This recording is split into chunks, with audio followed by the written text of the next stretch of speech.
میں شاعری عروج پہ تھی، اللہ تعالیٰ نے کلام بھی ایسا دیا کہ شعراء فیل ہو گئے، لیکن یہ اس پہ ختم نہیں ہے، قیامت تک کے لیے جو جو وقت کا ٹیسٹ آئے گا اس پہ یہ کتاب پوری اترے گی۔ آج سائنس کی دنیا ہے، قرآن حکیم سے کوئی ایک آیت بھی نہیں بتا سکتا جو اسٹیبلش سائنس، ہائپوتھیسس تھیوری نہیں، اسٹیبلش سائنس کے خلاف ہو۔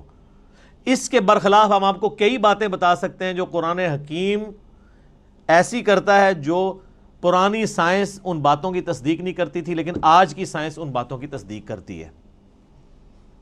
جس میں سب سے بڑی بات، ہم نے اپنے بچپن میں یہ چیزیں پڑھی ہوئی ہیں کہ جی زمین جو ہے وہ ساکن ہے اور سورج اس کے گرد چکر لگاتا ہے۔ شروع میں بچوں کو سمجھانے کے لیے پڑھا دیتے تھے نا، بعد میں پھر وہ چیزیں، لیکن یہ سٹارٹ بھی ہوئی تھی تھیوری سائنس میں۔ قرآن بہت پہلے سے کہہ رہا ہے کلٌ فی فلک یسبحون، تمام اجرام فلکی جو ہیں وہ تیر رہے ہیں آسمان میں، اور تیرنا بیک وقت تیرنے میں ایک چیز فلوٹ بھی کرتی ہے اور اپنے محور کے گرد بھی گھومتی ہے۔ جو بھی آپ کوئی بھی گول چیز اگر سمندر میں پھینک دے نا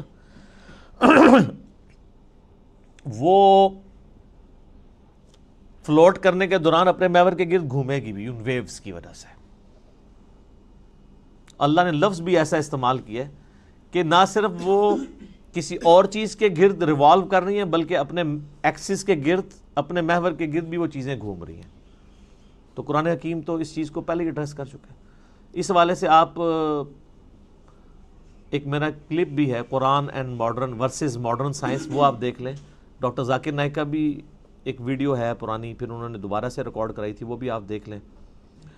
ڈاکٹر مورس بوکائل ایک فرینچ سرجن تھے جو مسلمان ہوئے، تو انہوں نے کتاب وہ لکھی Bible Quran and science, Urdu میں ترجمہ ہوا، لیکن وہ ترجمہ بھی اردو والا بھی اتنا مشکل ہے کہ عام بندوں کو سمجھ نہیں آتا، بہتر یہ کہ آپ اسے انگلش میں ہی پڑھیں۔ تو انہوں نے یہ ثابت کیا ہے کہ اس ماڈرن دور میں جتنی بھی الہامی کتابیں ہیں وہ سائنس کے ٹیسٹ کو پاس نہیں کرتی سوائے اس کتاب کے، ان میں سائنٹیفک فالٹ موجود ہیں۔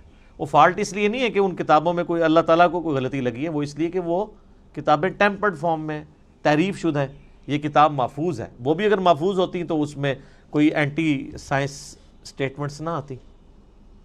تو یہ ایک علیحدہ سے ٹاپک ہے، گھنٹوں بولا جا سکتا ہے، لیکن میں اسے سکپ کرتا ہوں۔ علمی پوائنٹ نمبر 6،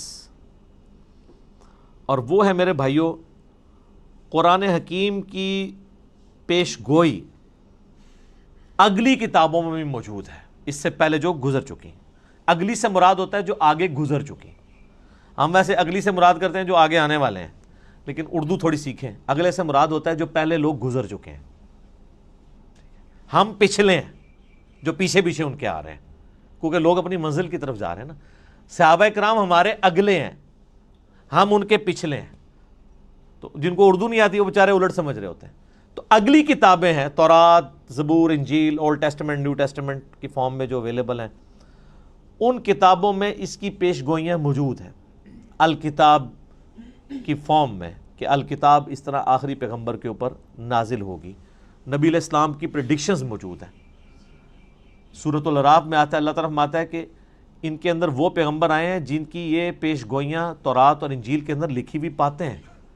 سورۃ الانعام کے اندر آیا کہ یہ پروفٹ وہ ہیں کہ یہ اپنے بیٹوں سے زیادہ ان کو پہچانتے ہیں، کہ یہ وہی پیغمبر ہیں جن کی پریڈکشنز تورات اور انجیل کے اندر موجود ہیں۔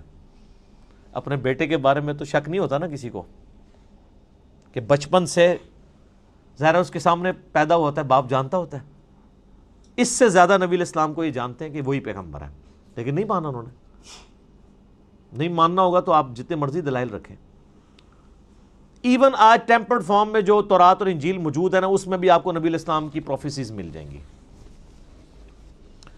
اس کے اوپر بھی کئی ایک ویڈیوز نیٹ کے اوپر رکھی ہوئی ہیں۔ Similarities between Christianity and Islam, similarities between Hinduism and Islam, doctor Zakir Naik کی ویڈیوز ہیں، انہوں نے کتنی چیزیں پروف کی ہیں، موجود ہیں، جس سے، اور یہ بیسیکلی انہوں نے زیادہ تر محنت تو کی تھی احمد دیدہ صاحب نے رحمہ اللہ تعالی، انہی سے ہی کاپی کیا ہے انہوں نے، خصوصاً کرسچینٹی کے پوائنٹ آف ویو سے۔ باقی جہاں تک ہندوازم اور باقی چیزوں کا تعلق ہے وہ ڈاکٹر ذاکر نائک کو کریڈٹ جاتا ہے کہ یہ انہوں نے ویلیو ایڈیشن کی احمد دیدار صاحب کے کام کے اندر، کوئی شک نہیں اس کے اندر۔